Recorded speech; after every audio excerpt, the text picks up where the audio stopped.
Today we're here for our Leader in Highlight, and I'm so honored to have my friend, colleague, and just somebody who's been such a supporter of We from the very beginning, Maria Gillespie, Senior Regional Sales Manager at TE. Thank you for being here, Maria. Thank you, Jackie. Happy to be here. Excited. Yay! Yay!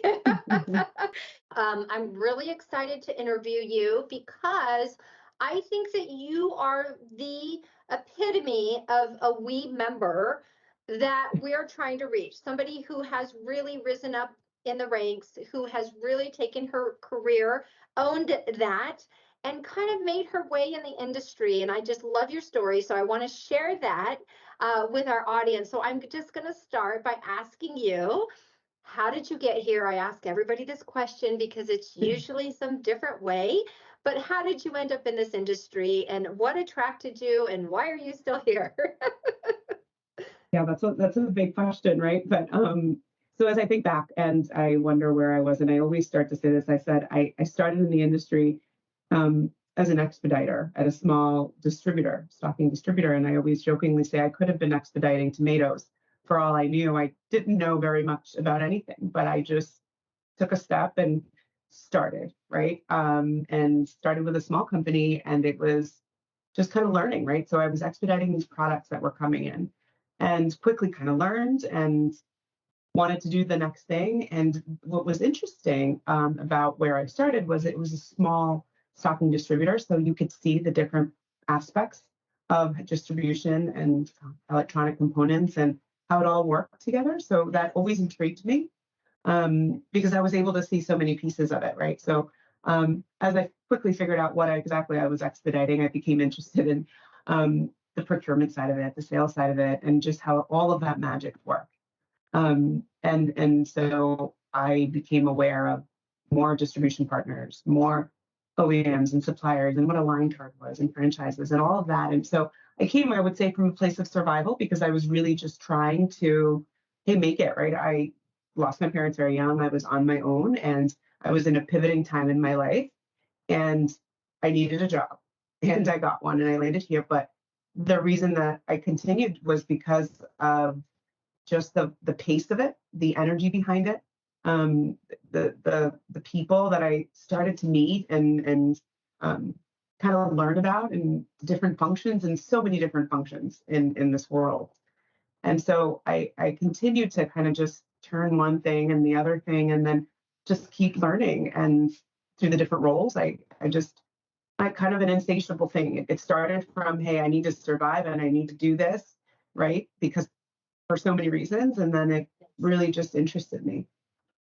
Well, it's interesting because there's so many parallels. Like if I think of my start in the industry, same thing. I had the opportunity to count parts on shelves. Like it does not sound very glamorous, but it gave me the understanding of what the components were, and I could touch them and feel them, and I could understand like what was going on and how were people using them.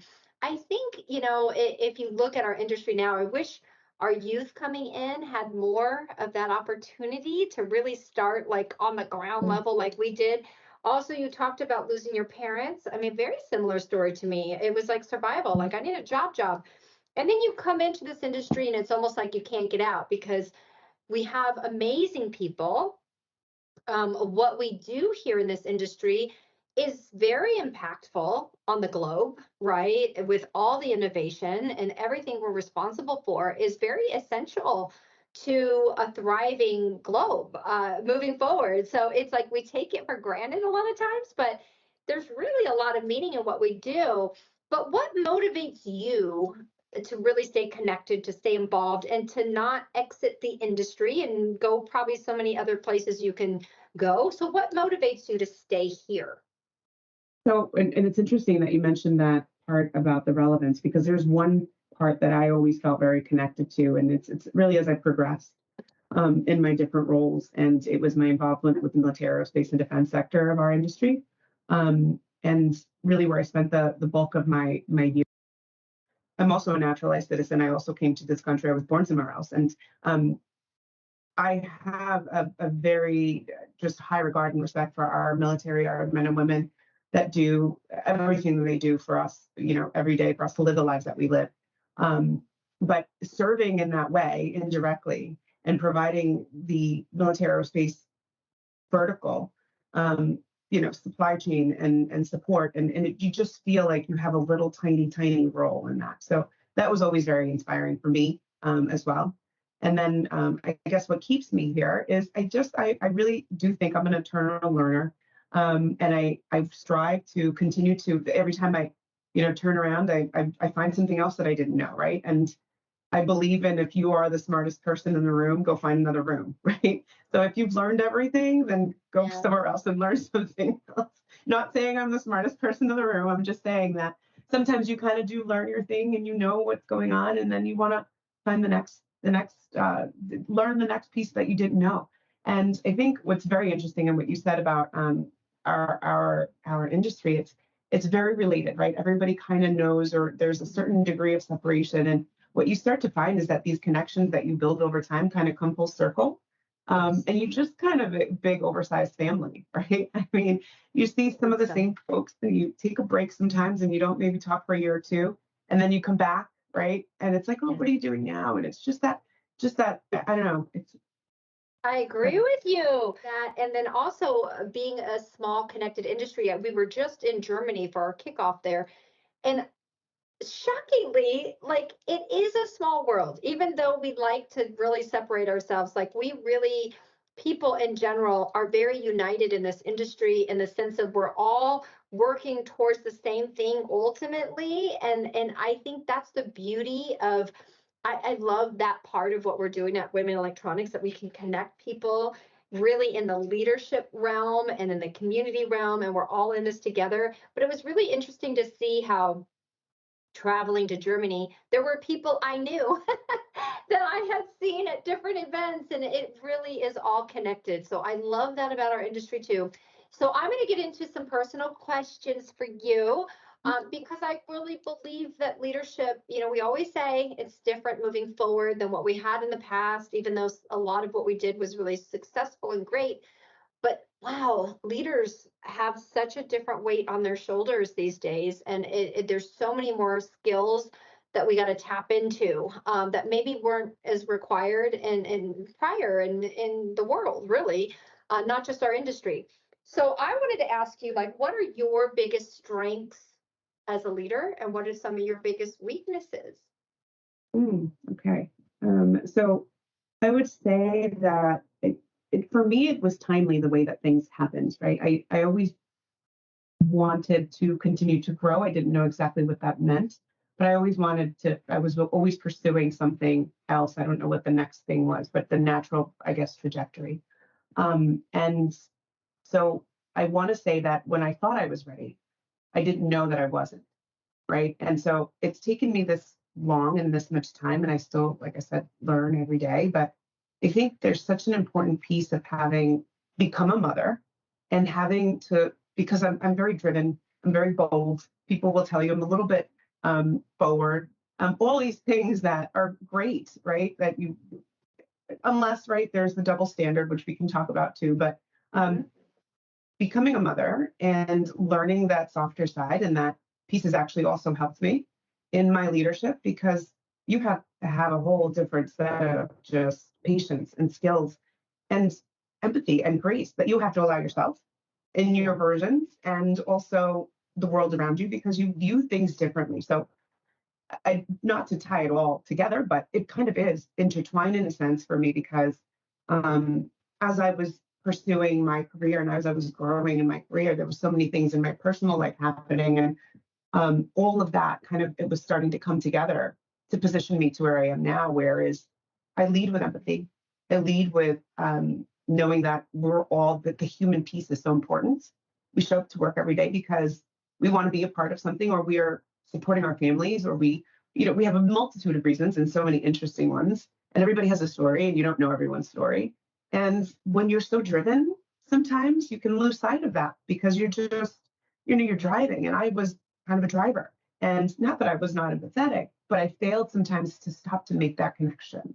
And so I'm so hyper aware of that now, that I think I pay a lot of attention to, hey, where are you, where are you as a person, as a whole person before you're anything else.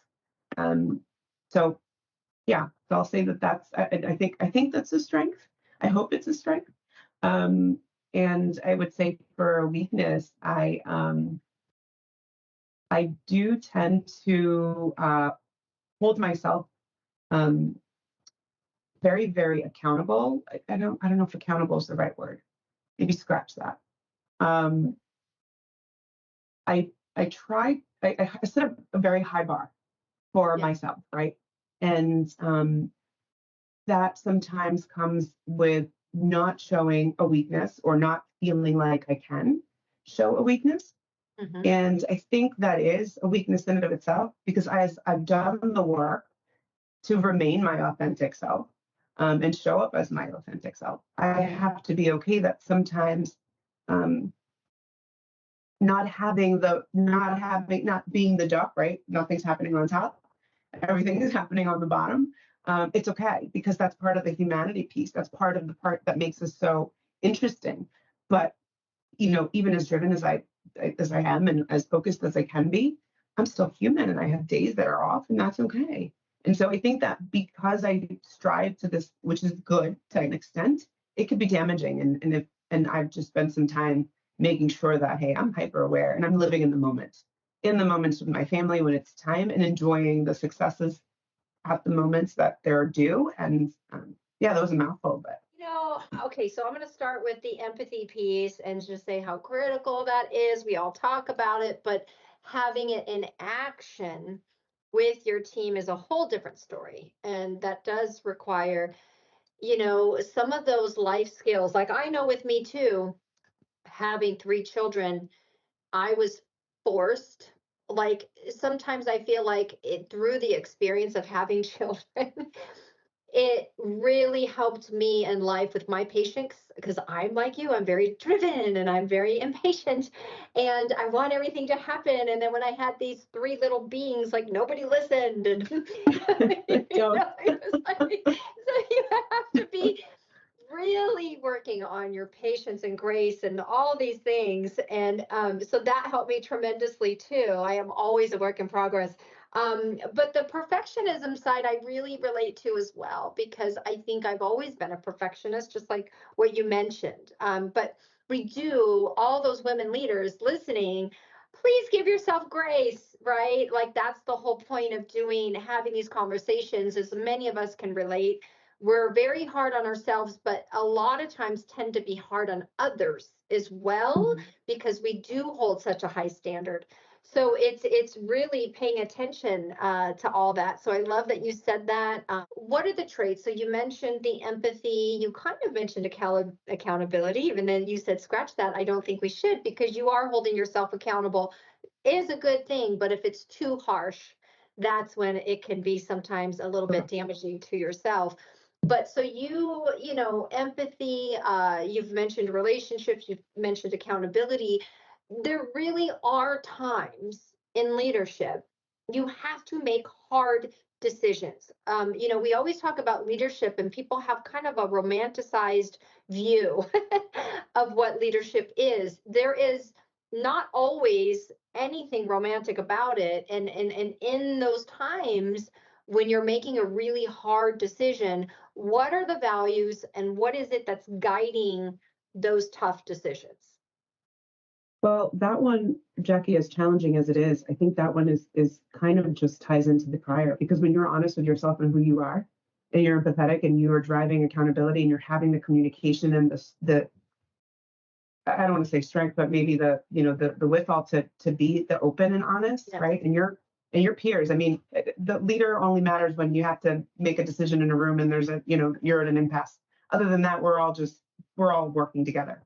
So if you're open and communicating and empathetic with your team, and those are it's just we're all here for the same thing, then it makes not easier, but it almost allows you to be comfortable in whatever Yeah. difficult action you have to take because there are right there are there's things that I won't get into many of them, but there's a lot of times where you're challenged, where you have to drive and you have to, and certainly accountability is one of them, right? And we're all driving to some sort of quota or something or some metric because we're here to make our company successful and our industry to continue to grow and all of those things. Um, but I think it's much easier to have the hard conversations when you have already established those things, right? Because, by the way, they shouldn't, number one, be any surprises because you're talking. So nothing is a surprise. We're talking, we know what's going on. If there's something going on in someone's life, then you can understand that. You can talk to it, see if there's support. If it's not, then we've got to realign, and it's different, right? It changes dynamic. It's very dynamic. It changes by person. Um, so I think there are challenges, but when you do that and you're honest with yourself, then I think you're just naturally better equipped to handle all of those things. And there's no book, I don't think. I mean, there's tons of books. I've read so many of them, but I don't think there's one that says this is what you do, because the human factor is so different, especially what we want it to be. We want it to be different, that there's never a, it's not a hard and fast rule. It's just, I think adaptability is important, right? Change is the only constant. I love change, because it's just the one thing that will always happen, right? So if you can wrap your arms around that, I think there's a lot of goodness that can come from it, because challenges are going to be there, change is going to be there, dynamics, different people, different business needs are all going to be there. But one thing that's the constant is your willingness to be open and learn and communicate and set those things in motion. So. I find that that is one of the biggest challenges for women leaders, is that change, because we're going back to the perfectionism. That is, I'm not saying all, but I'm saying at large, it tends to be a very common thread. Could be good. And, because women tend to be very conscientious, they do their jobs very well. Um, but at the same time, a component of that perfectionism is a resistance to change, because we tend to get locked in with how we do things because we know we do them well this way. And when you keep changing, you have to keep recreating this way of doing things. So I'm super committed to protocols, but I can't stand processes because I think it inhibits people from growing. It's different if you have some military, kind of project to work on, but in general, leadership is what I'm talking about. Is as we're going about with protocols and best practices and critical thinking, I think protocols allow for critical thinking. When we get so caught up in processes, is where I see a lot of women tend to hold themselves back and not be willing or able to accept change. So that's one thing I've noticed. But as we're talking through these things, like, and you're talking about your team and how you're helping others advance, like, how do you do that? How are you helping others rise on your team? So I think it has a lot to do with the person and what they want to do, right? And just really watering that plant, whatever that is. If it's, I want to do this, right, and be I'll call it professional, like this is where I want to stay and this is where I want to be the best at, and then you water that, right? And by not allowing, okay, this is the way we've always done it, and not allowing, but giving tools to spark other thoughts, if that's the decision, because that's a way of bringing someone up and continuing to support them, right? If somebody wants to do other things and you happen to be in a position where you can support that, my connections, my resources, they're yours. I mean, what do we need to do? It was not too long ago where I felt like I didn't have anyone necessarily that I could say, okay, this is this person. I had a lot of different people that I spoke to, and I'm internally grateful for. I'll call board of directors. I think I learned that in one of the not podcasts, one of the events that I've attended, but that have supported me through different things. But to have maybe a woman leader or somebody that I could directly tap into, there weren't that many, right? So I'm just hopeful that the ladies that I'm offering some time and whatever little bit I can give, conversation, an idea. Sometimes you just need a sounding board that you feel comfortable with. That you can be your true self and empower another person to just be who you are. If I could do that for one person, I'm good. I think it's super important what you just said because um, a lot of times we don't have that role model to actually go to. And I think the main thing I hear mostly is that work life balance with having a family and having a career. And women coming to the table with their natural superpowers and not hiding the fact that we're a woman and that we have children at home and, we're caregivers for family and have husbands and all this stuff. I think that, as my time rising in the industry, it just seems like there's many leaders who almost were like hiding the fact that they had this secretly, I'm a woman and I have all these responsibilities.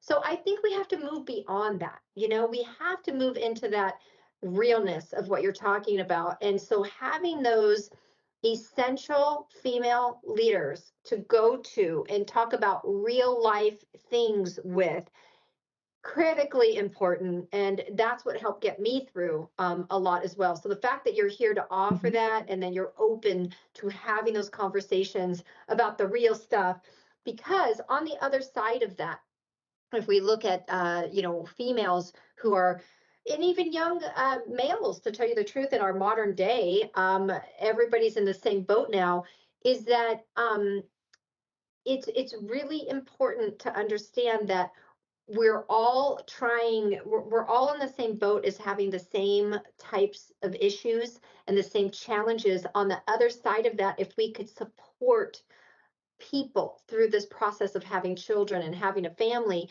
the company benefits so much. Like whatever you Mhm. give in that time, you'll get back trifold, right? Like it really will come back. So I think in our industry at large, if we look at a lot of organizations, maybe there's a short-sightedness with that period of time. If we could start looking at that as more of taking a step back and looking at the overall picture with that person. Is it worth it to invest in this person? Are they going to stay? Are they going to be loyal? On the other side of that, what a company gives, I am telling you, they will have the most dedicated, loyal, they'll get back everything they ever expected and more. So it would be my message too to organizations to really take care of those people, men and women who are trying to thrive during those childbearing years.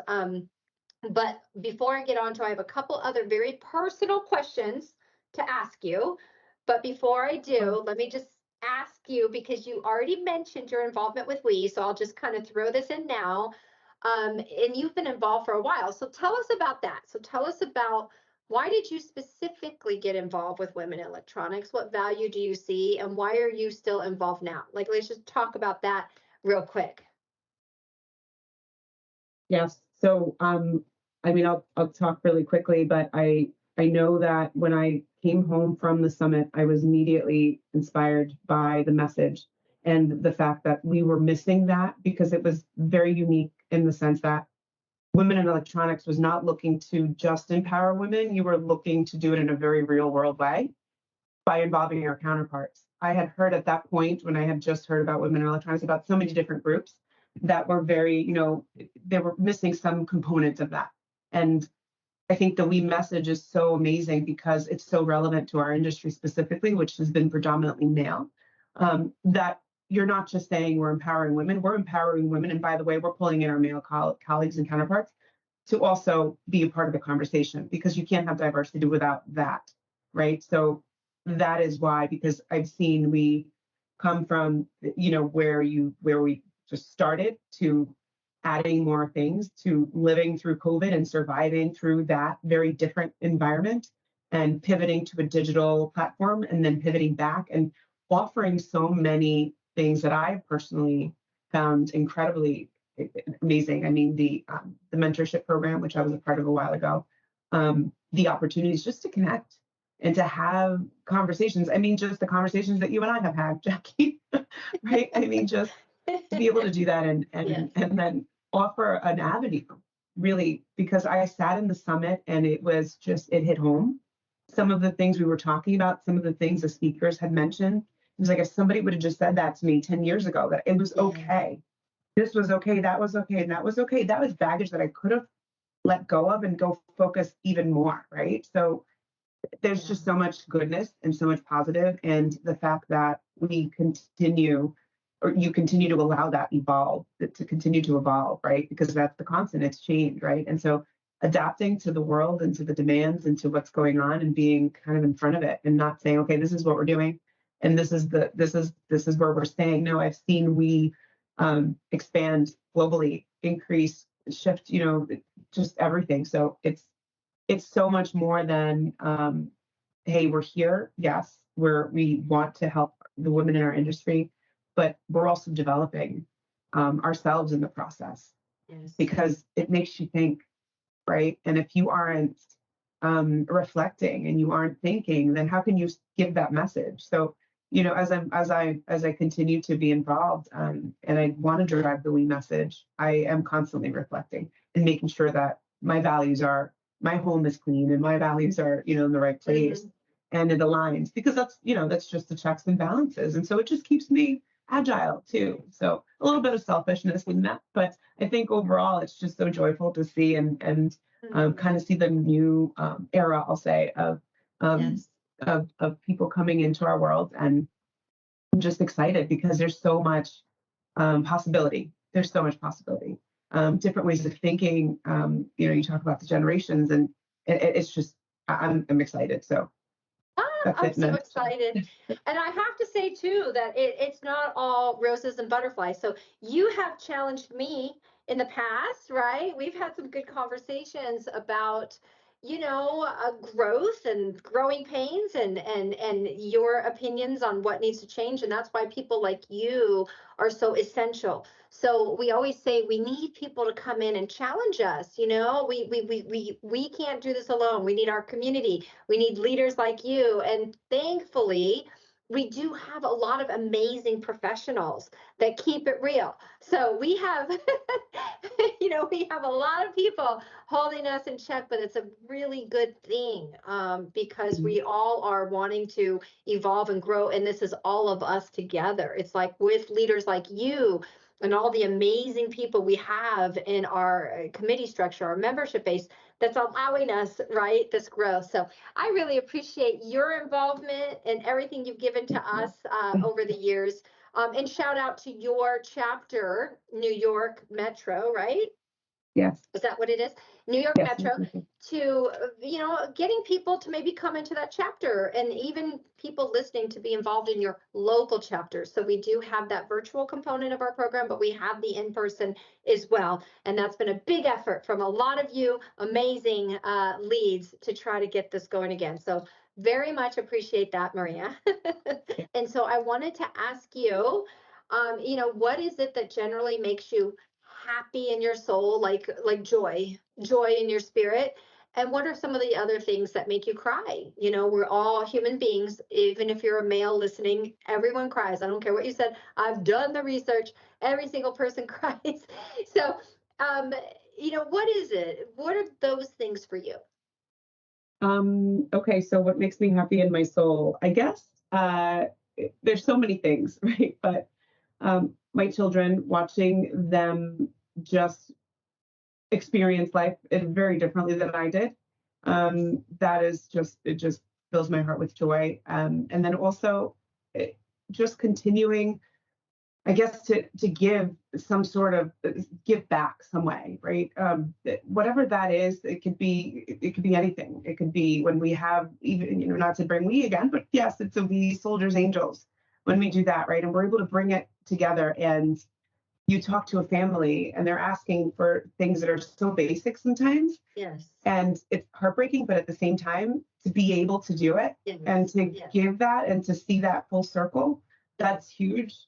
um and it's just family joy, right? Just bringing and really watching my children be a part of what is a blended family, and how my husband and I have blended our families as best as we could, and just watching that Yes. just get bigger, versus Uh, feeling depleted, or less than or different because it looks different, right? So I think the joy comes in being able to give, watching my children thrive and enjoy, and experiencing all of that, and then giving myself a little time to also feel joy for anything that I've done in my career that has allowed me to be grounded. now in my adulthood. Very different than it was when I was younger. Mm, And things that make me cry. Oh, this is a hard one. I hope I don't cry. um, you can cry. yes, I can. Oh, I can. Oh, believe me, I can. Yes. um, the thing is, and maybe it's related to the fact that I lost my parents when I was young. My mother died when I was 7, and my father died when I was 18.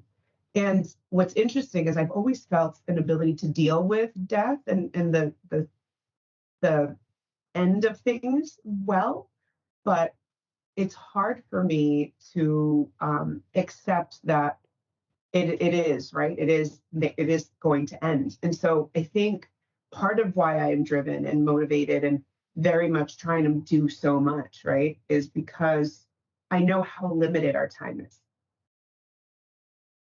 Yes. So Yes. if you aren't going and doing, Yeah. then what are you doing? Yes. You have to live. Hmm. Yeah, don't waste time. And I think, you and I having that commonality of losing our parents at a young age, right? I have the same thing too. I was listening to this thing with Martha Stewart, it's like a master class, which I love. Highly recommend that Oh, to I saw people. that. I love that she said, whether you feel about Martha Stewart, whatever, I loved what she said about she gets up and she makes the most of every single day. That's like me. That's like you. There's some people, you hit the ground running. Like, I got today, what can I cram in this day?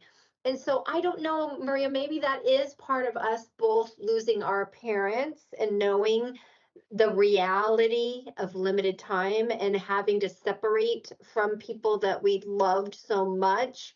So I have that in me too. So I get that, and I get the tears about that.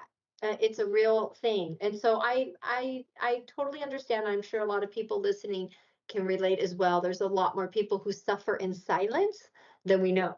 I will say that while there is something of hey, this is why you do so much, and there's a lot of greatness in that. There's also so much value in pausing, because that's part of the work that I've done, right? Pause and enjoy it, because it's not about being busy, right? It's about if the things that you're doing are filling your Mhm. soul and filling your cup, then good, right? But if it's just busy, right, be careful, because Ooh. I've done it. I've done it. So I'm not there anymore, but the things that I'm doing are very intentional. Um, but there was a time in my life that I was busy because I needed to be busy, and that because I was trying to fill a hole that wasn't going to get filled. So I needed to address that. So yes, there's a lot of Mm. goodness in that, but just we have to be aware that we're not filling it without Yes. goodness. I love that message. Pause, and I think no matter what's going on in life, no matter what decisions or no matter what you're doing, take that time to pause. It's so critical. I don't think most people do because we're in such a fast-paced world. We Of get course. thrown into this rat wheel, and unless you're seriously intentional about reflecting on what you're doing on a regular basis, it's really easy to get caught up and busy, and that busy leads you probably to more loneliness, more, Yeah. farther away from your purpose and what you're meant to be doing. So I'm down to my last question or two. So if you could pick either a Disney character or a movie character or somebody that you think most aligns with who you are, that is a demonstration of you, who would that person be and why? So a few come to mind, but I think I like Moana. Um, and I like Moana maybe a little bit because of the song, and she just sings it so passionately, right? About the world out there, right? And obviously not just talking about the island, but what else is out there? Um, because I think I feel that all the time. Just it calls me. I don't know what, but I want to be there. But I also love her spirit in the movie, and um, just her whole character. I just like it, right? She's tough but empathetic and passionate, and so it Mm, resonates with me. And I think I would say some people would say, yeah, that's okay. That's probably would say the same, right? That would say, okay, that Maria is a little bit like that, or I agree with that. And if not, Hey, love to hear it. Which Disney character do you think? Yes. Oh, It's a fun exercise to do with your teams. So we did this in a live workshop one time where people had, it was all top leaders, and they had to pick their character, and then that was the first part of it, and then they had to go back and say, we were at an organization, so they had to, their peers got to say, does that really align with truly how they see them? It was really fascinating. So interesting. this would be a good exercise for people to do.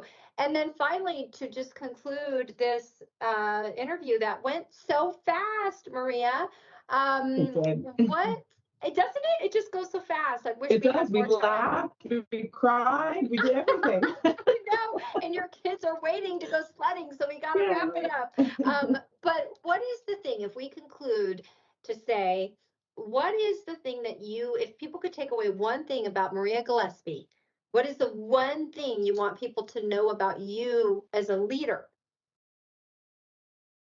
or This as a is hard. person? Yeah, this is hard. This is hard. I would hope that um, people would know that I'm well intentioned and driven and also capable. Hmm. Tell me why you say capable. Let's stop there. Why are you saying capable? We know you are, but why do you feel that you need to say capable? Do you feel that? No, because I think that we shy away from that sometimes as women about the boldness of owning that capacity sometimes, right? Yes. And so I'm saying it almost to challenge myself because I am, and I can say that. Yes. Oh, Maria, I just loved that you said that. And it's such a good message to women to understand, know your value, know your worth, know you are capable. A lot of us don't lead with that. And it's really important to keep remembering these things. So I will say about you, just because I'm very, and I know I'm biased because I just happen to adore you. I am so happy we have leaders like you in this industry who are empathetic. And even though life happens and life is hard and everyone's got their own, you know, their own bruises from this world, right? But you are one of those who have really turned it around to bring joy to others despite to overcome your pain and suffering. And that's what I love about you the most. You could either go negative and take it out on others, or you could go positive and be that person uplifting others in their hurts and pains and along their journeys as well. So I love that the most about you, that you have that human component. Thank you. You are super capable. You're super driven. I think you're an asset to any organization that you work for. And just so happy to have you as a member of We and just along us along this journey. So thank you for being here, Maria. Thank you, Jackie. It was an absolute pleasure. You said so many beautiful things, and thank you so much for the opportunity to talk today. All right. Thank you so much. Thank you.